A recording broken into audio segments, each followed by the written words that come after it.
हाँ तो भाई जैसे सब लोग बड़े होंगे मेरे हिसाब से। तो देखो भैया मैं आपको बता रहा हूँ।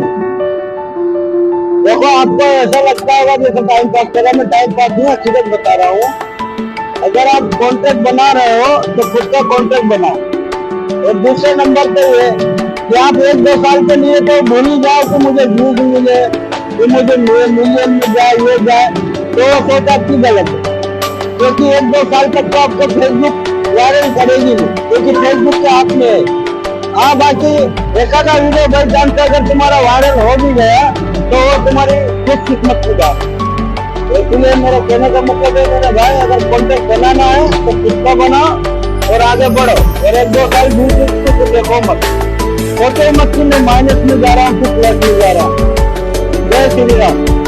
भाई दोस्तों बुरा लगे जो भी बोल रहे, मुझे कोई दिक्कत